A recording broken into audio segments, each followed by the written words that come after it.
이재명 대통령이 내일까지 강선우 여성가족부 장관 후보자의 인사청문 보고서를 보내달라고 다시 요청하면서 국회에서는 이를 둘러싼 대치가 계속되고 있습니다. 인사 논란을 둘러싼 여야의 공방은 더욱 격화되는 분위기입니다. 국회에 나가 있는 취재기자 연결하겠습니다. 이재동 기자. 네, 강선우 후보자를 둘러싼 논란이 이어지면서 국민의힘은 인사청문회를 하루 더 실시할 것을 공식 제안했습니다.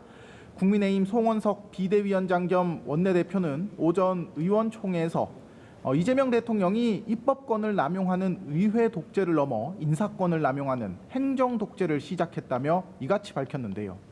강 후보자를 비롯해 안규백 국방장관 후보자, 정동영 통일부 장관 후보자, 권오을 보훈부 장관 후보자를 콕 집어 언급하며 국민을 우습게 보는 임명 강행이라고 지적했습니다. 이어 계엄 옹호 발언 등으로 자진 사퇴한 강준욱 대통령실 국민통합비서관 등을 거론하며 이재명 정권의 인사 전반을 보면 검증 시스템 자체가 존재하지 않는다고 목소리를 높였습니다. 이에 대해 민주당은 일단은 방어 기조를 이어가고 있지만 일부 의원들은 비판을 제기하는 등 미묘한 기류가 흐르고 있습니다. 국회 여가위 민주당 간사인 김한규 의원은 기자들과 만나 강 후보자가 자신을 둘러싼 논란에 대해 진솔한 입장을 표명해야 한다고 말했는데요. 당 내에서도 강 후보자가 아무런 문제가 없다고 생각하는 분은 별로 없는 것 같다고 분위기를 전했습니다.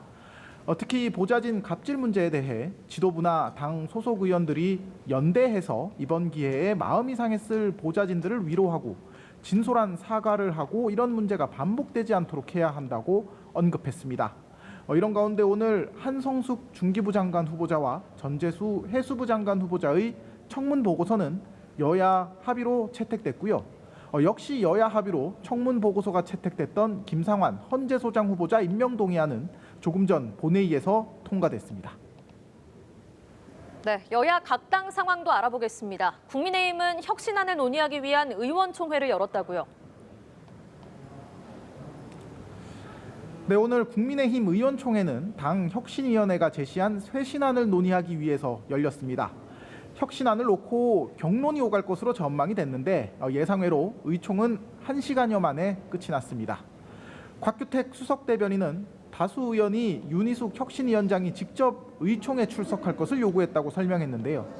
국민의힘은 오늘 오후 의원총회를 속개할 방침입니다. 한편 차기 지도부 선출을 위한 전당대회가 다음 달 22일로 확정되면서 출마 선언도 잇따르고 있습니다. 구주류에 속하는 장동혁 의원이 국민의힘을 하나로 모아 이기는 정당으로 만들겠다며 대표 출마를 공식화했고요. 인사청문 전국에서 대여 공세에 앞장섰던 주진우 의원도 깜짝 출마를 선언했습니다. 민주당은 이재명 대통령의 쌍방울 대북 송금 사건 재판 등이 연기된 것과 관련해서 검찰의 공소 취소를 요구했다고요?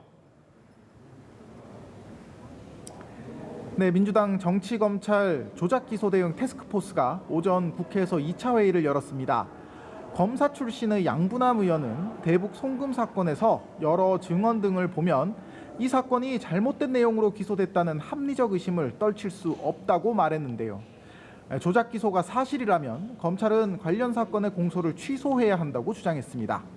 한준호 단장은 그동안 검찰이 벌인 억지 기소를 바로 잡겠다며 정치검찰 만행을 발본색원해 검찰이 찬탈한 권력을 국민에게 돌려주겠다고 말했습니다. 한편 국회는 조금 전부터 본회의를 열고 여야 이견이 비교적 적은 법안들을 상정해 처리할 전망입니다. 지역화폐법이나 AI 교과서법 등은 일단 여야 합의로 오늘 상정하지 않기로 했습니다. 지금까지 국회에서 전해드렸습니다.